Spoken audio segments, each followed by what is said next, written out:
सोमवती अमावस्या के दिन देवों के देव महादेव और मां पार्वती की विशेष पूजा और व्रत करने का विधान है।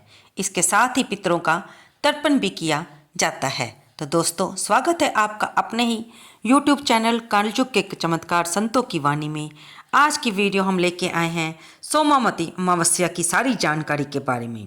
सोमवती अमावस्या इस बार 8 अप्रैल यानी कि सोमवार के दिन आ रही है, इसीलिए तो इसे सोमवती अमावस्या कहा गया है।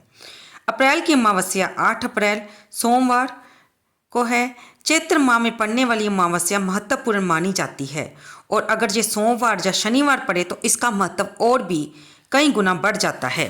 क्योंकि ये सोमवार पड़ रही है, इसलिए इस अमावस्या को 8 अप्रैल को पड़ने वाली अमावस्या को सोमवती अमावस्या के नाम से जाना जाएगा। इस दिन देवों के देव महादेव और मां पार्वती की विशेष पूजा और व्रत करने का विधान है और इसके साथ ही पितरों को भी तर्पण किया जाता है, क्योंकि हर अमावस्या पितरों को ही समर्पित होती है। शास्त्रों के अनुसार सोमवती अमावस्या स्नान दान करने से पितरों का आशीर्वाद प्राप्त होता है। इस दिन भगवान शिव के साथ मां पार्वती की उपासना करने से साधक को सुख शांति मिलती है, व्यक्ति को अखंड सौभाग्य खुशहाली और पितरों का आशीर्वाद मिलता है। सनातन धर्म में अमावस्या का बहुत महत्व है। आइए जानते हैं इसके मुहूर्त के बारे में। अमावस्या तिथि का प्रारंभ 8 अप्रैल को सुबह 3:21 से होगा और इस तिथि का समापन रात को 11:50 पर होगा। इसलिए ये अमावस्या 8 अप्रैल को मनाई जाएगी। इस दिन को लेकर कई नियम हैं जिनका पालन करना आवश्यक है। इस दिन भगवान शिव का महामृत्युंजय मंत्र का जाप करना चाहिए। साथ ही भगवान शिव के अभिषेक से साधक को विशेष लाभ मिलता है। ऐसा करने से आर्थिक तंगी दूर होती है, धन आगमन के मार्ग खुलते हैं। पीपल के वृक्ष की 108 परिक्रमा करने से और भी कृपा प्राप्त होती है और इसका अनंत गुना पुण्य मिलता है, क्योंकि पीपल के वृक्ष में इस दिन ब्रह्मा विष्णु और शिव तीनों देवताओं का वास होता है। अमावस्या के दिन गंगा या अन्य किसी पवित्र नदी अथवा जल कुंड में स्नान करना फलदायी है। अमावस्या को पूजा करने से पितृ प्रसन्न होते हैं और क्योंकि चैत्र अमावस्या विक्रम संवत वर्ष का अंतिम दिन होता है। विक्रम संवत को आम भाषा में हिंदू वर्ष के नाम से भी जाना जाता है। इसके बाद चैत्र शुक्ल प्रतिपदा तिथि आती है, जो संवत का पहला दिन होता है। कहते हैं चैत्र शुक्ल पक्ष की प्रतिपदा तिथि के दिन ही ब्रह्मा जी ने सृष्टि की रचना की थी और नवरात्रि भी इसी प्रतिपदा तिथि से प्रारंभ होते हैं। विवाहित स्त्रियों द्वारा पीपल के वृक्ष को दूध जल पुष्प अक्षत चंदन इत्यादि से पूजा और वृक्ष के चारों ओर 108 बार धागा लपेट कर परिक्रमा करने का विधान होता है। जो भी सुहागन स्त्री सोमवती अमावस्या का व्रत रखती है और पूरे नियमों का पालन करती है, ऐसा माना जाता है कि उसका सुहाग अटल होता है और उसको सुख समृद्धि की प्राप्ति होती है। अगर आपने व्रत रखा है तो इस दिन सुबह ब्रह्म मुहूर्त में उठकर किसी पवित्र नदी में, अगर आपके घर के पास है संभव है तो वहाँ नहाने जाएं, नहीं तो घर के स्नान जल में ही थोड़ा सा गंगा जल डालकर नहा लें और नहाने के बाद भगवान सूर्य देव को जल अर्पित करें। मान्यता है कि सूर्य पूजा से शरीर और मन के अंदर की नकारात्मकता का अंत होता है और सकारात्मक ऊर्जा का संचार होता है। इसलिए हर जातक को सुबह उठकर सूर्य उपासना अवश्य करनी चाहिए। इससे जीवन में धन वैभव और यश सदैव बना रहता है। धार्मिक मान्यताओं के अनुसार सोमवती अमावस्या के दिन सूर्य को जल देने से पूर्व जन्म और इस जन्म के सभी पापों से मुक्ति होती है और भगवान सूर्य नारायण की कृपा प्राप्त होती है। इस दिन अन्न दूध फल चावल तिल और आंवले का दान करने से पुण्य की प्राप्ति होती है। गरीबों साधु महात्मा तथा ब्राह्मणों को भोजन करवाना चाहिए और उन्हें जरूरत के वस्त्र दान करने चाहिए। स्नान दान आदि के अलावा इस दिन पितरों का तर्पण करने से परिवार पर पितरों की कृपा बनी रहती है। सोमवती अमावस्या के दिन कुछ कार्य शास्त्रों में वर्जित बताए गए हैं। आइए जानते हैं कि हमें इस दिन किन कार्यों से बचना चाहिए। शास्त्रों के अनुसार इस दिन इंसान को तामसिक भोजन का सेवन करने से बचना चाहिए।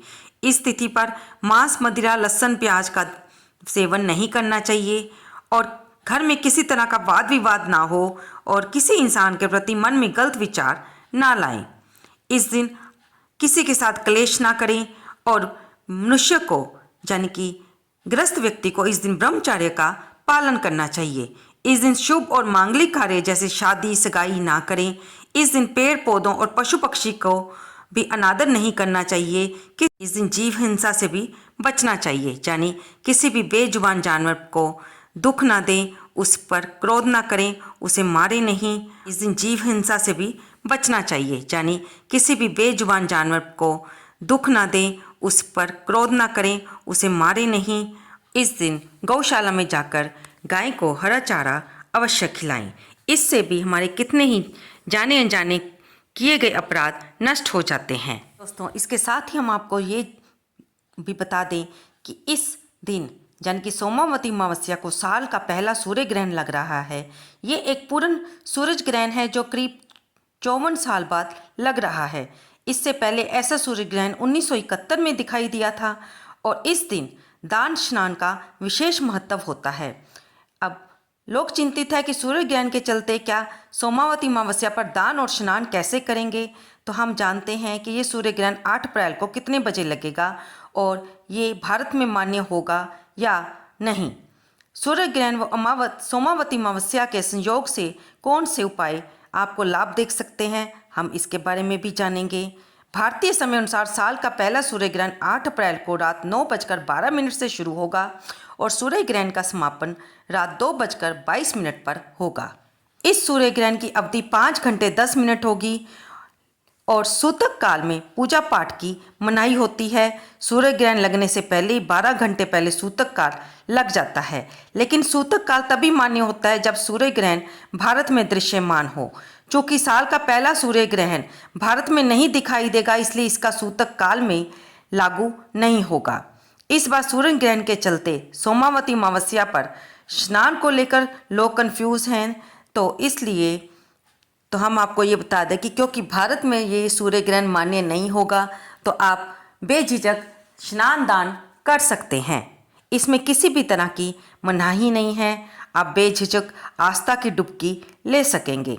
ये सूर्य ग्रहण पश्चिमी Europe, Pacific, Atlantic, Arctic, Mexico, उत्तरी अमेरिका, कनाडा, मध्य अमेरिका, दक्षिण अमेरिका के उत्तरी भागों में, इंग्लैंड के उत्तर पश्चिम क्षेत्र और आयरलैंड में ही दृश्यमान होगा।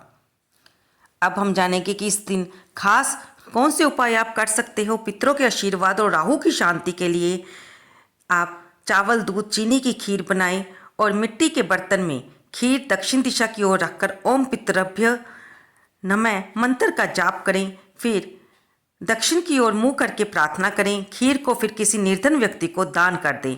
इससे आपको पितरों का आशीर्वाद मिलेगा और राहु की समस्या दूर होगी। इसके अलावा मंत्र जाप, सिद्धि साधना और दान कर मौन व्रत को धारण करने से भी पुण्य की प्राप्ति होती है। दोस्तों, इससे पहले आप अपने पंडित से ये जान लें कि क्या आपको राहु की समस्या है या नहीं तो आप अपने पितरों के निमित्त ही किसी विद्वान ब्राह्मण को यथाशक्ति दान देकर भी पुण्य की प्राप्ति कर सकते हैं। आप जानते हैं कि सूर्य ग्रहण का धार्मिक इतिहास क्या है। सूर्य ग्रहण की धार्मिक मान्यता पुराणों के अनुसार पहला पूर्ण सूर्य ग्रहण समुद्र मंथन के समय हुआ था। रामायण के अरण्य कांड में भी सूर्य ग्रहण का उल्लेख मिलता है और ऐसा कहा जाता है कि भगवान राम ने खरदूषण का वध भी इसी दिन किया था। महाभारत काल में जिस दिन पांडव युद्ध में हारे थे, उस दिन भी सूर्य ग्रहण लगा था। महाभारत युद्ध के 14वें दिन सूर्य ग्रहण था। इसके अलावा जब अर्जुन ने जयद्रथ का वध किया था और जब कृष्ण नगरी द्वारका में डूबी थी, तब भी सूर्य ग्रहण था। जिन क्षेत्रों में सूर्य ग्रहण लग रहा है, वहाँ के लोगों को कुछ बातों का ध्यान रखना चाहिए। यदि सूर्य ग्रहण आपकी राशि में लग रहा है या आपकी राशि पर इसका अशुभ प्रभाव पड़ रहा है, तो कोशिश करें कि आप सूर्य ग्रहण को किसी भी रूप में ना देखें।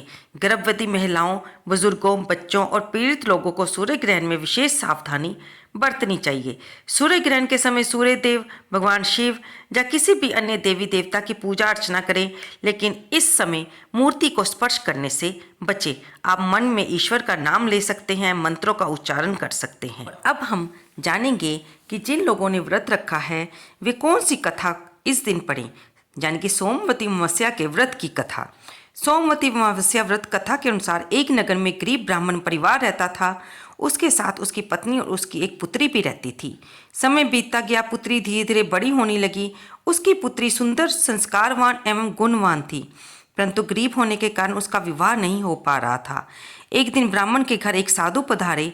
साधु उस कन्या के सेवा भाव से बेहद प्रसन्न हुए और उन्होंने उस कन्या को लंबी आयु का वरदान दिया। साथ में उन्होंने कन्या के पिता को बताया कि इस कन्या के हाथ में विवाह योग्य रेखा नहीं है। ये सुनकर ब्राह्मण दंपति परेशान हो गए। उन्होंने साधु महाराज से इसका उपाय पूछा। तब साधु महाराज ने अपनी अंतर्दृष्टि से ध्यान लगाकर बताया कि यहाँ से कुछ दूरी पर सोना नाम की धोबिन रहती है। वह बहुत ही संस्कार संपन्न तथा पतिपरायण औरत है। अगर ये कन्या उस धोबिन की सेवा करे और वह इसकी सेवा से प्रसन्न होकर इसकी शादी में अपनी मांग का सिंदूर लगा दे तो इस कन्या का विवाह हो जाएगा और इसका पति भी दीर्घ आयु होगा और इस कन्या को वैधव्य योग मिट जाएगा। साथ ही साधु ने यह भी बताया कि वह महिला कहीं आती जाती नहीं है। साधु महाराज की बात सुनकर ब्राह्मणी ने अपनी बेटी को धोबिन की सेवा करने का प्रस्ताव रखा। अगले दिन से वह कन्या सुबह जल्दी उठकर धोबिन के घर जाकर उसके घर साफ सफाई करने लगी और सभी के उठने से पहले ही वह उनके घर का सारा काम निपटाकर अपने घर वापस चली आती। एक दिन सोना धोबिन ने अपनी बहू से पूछा कि क्या तुम सुबह उठकर सारे काम कर लेती हो और मुझे पता भी नहीं चलता कि तुम ये कैसे कर लेती हो। तब बहू ने कहा कि माँ जी, मैं तो सोचती थी कि ये सारे काम आप करती हैं, मैं तो बहुत देर से उठती हूँ। ये सब जानकर दोनों सास बहू हैरान हो गई और उन्होंने सोचा कि आखिर उनके घर की सफाई इतने दिनों से कौन कर रहा है। तब दोनों अपने घर की निगरानी करने लगी ताकि जान सके कि कौन सुबह आकर उनके घर का काम काज निपटा जाता है। कई दिनों के बाद उस धोबिन ने देखा कि एक कन्या अपना मुंह कपड़े से ढके हुए अंधेरे में घर में आती है और सारा काम करके चुपचाप चली जाती है। उस दिन जब वह जाने लगी तो सोना धोबिन उसके पैरों में गिर पड़ी और पूछने लगी कि आप कौन हैं और मेरे घर में इस तरह से क्यों चाकरी करती हैं। तब कन्या ने साधु द्वारा कही हुई बात उसे बताई। सोना धोबिन उस कन्या की बात सुनकर उसकी मदद करने के लिए तैयार हो गई। उस समय उस धोबिन का पति थोड़ा सा अस्वस्थ था। उसने अपनी बहू से अपने लौट आने तक घर पर ही रहने को कहा और अपने पति की सेवा करने के लिए उसे कहा और साथ में उसने ये भी कहा कि चाहे कुछ भी हो जाए, जब तक वह वापस ना आ जाए उसके पति की देह की रक्षा करना। सोना धोबिन ने जैसे शादी के समय कन्या के घर जाकर उसकी मांग में अपना सिंदूर लगाया, वैसे ही उसके पति की मृत्यु हो गई।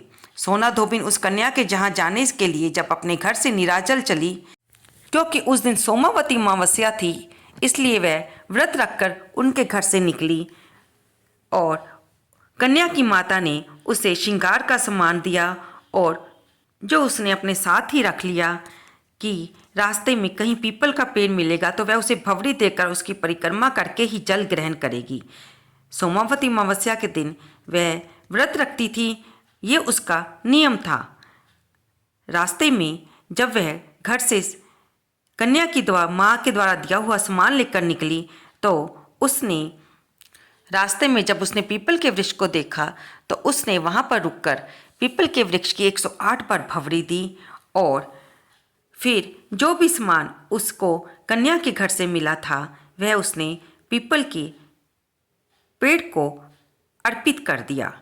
अब तक उसने जितने भी सोमावती अमावस्या के व्रत रखे थे उन सब का पुण्य तो उसने कन्या को दे दिया था, तभी तो उसकी कन्या का सुहाग मृत्यु के मुंह में जाने से बच गया था। लेकिन आज जो सोमावती अमावस्या का व्रत रखकर जब धोबिन ने उस पीपल के पेड़ की परिक्रमा की और अपने साथ लाया हुआ सारा सामान उन्हें अर्पित कर दिया, तब उस व्रत का फल उसने पति को मिला और वह जो कि अस्वस्थ होने के कारण मृत्यु को प्राप्त हो गया था, लेकिन बहू ने अपनी सास के कहने के कारण उसका ध्यान रखा था। वह इस व्रत के प्रभाव से दोबारा जीवित हो गया। जब धोबिन घर वापस आई तो बहू ने उसे सारी बात बताई। अब ये बात सारे गांव में फैल गई कि धोबिन के सोमावती अमावस्या के व्रत रखने के कारण उसके सुहाग को दोबारा जीवन मिला है और लोगों को ये समझ आया कि इस व्रत को रखने से उन्हें अटल सुहाग की प्राप्ति होती है। तब से सुहागिन औरतें इस व्रत को रखने लगी। तो दोस्तों, ये थी सोमावती अमावस्या की कथा, जिसे हमने आपको इस वीडियो में बाकी सारी जानकारी के साथ बताया है। अगर आपने व्रत नहीं रखा तो भी अपने घर के मंदिर में या फिर अपने घर के पास के मंदिर में जाकर माँ पार्वती की और भगवान शिव की पूजा अवश्य करें। उनकी धूप दीप नैवेद्य अर्पित करके उनकी आरती करें, कथा को पढ़ें और भगवान से अपने मनोकामना को पूर्ण करने के लिए प्रार्थना करें। भगवान अवश्य आपकी प्रार्थना को सुनेंगे और आप पर कृपा करेंगे। अगर आप मेरे चैनल पर नए हैं तो इसे लाइक कर दें, शेयर करें और सब्सक्राइब भी कर लें, ताकि हर आने वाली नई वीडियो की नोटिफिकेशन आपको मिलती रहे। कमेंट बॉक्स में जय भोलेनाथ लिखना बिल्कुल ना भूलें। धन्यवाद दोस्तों।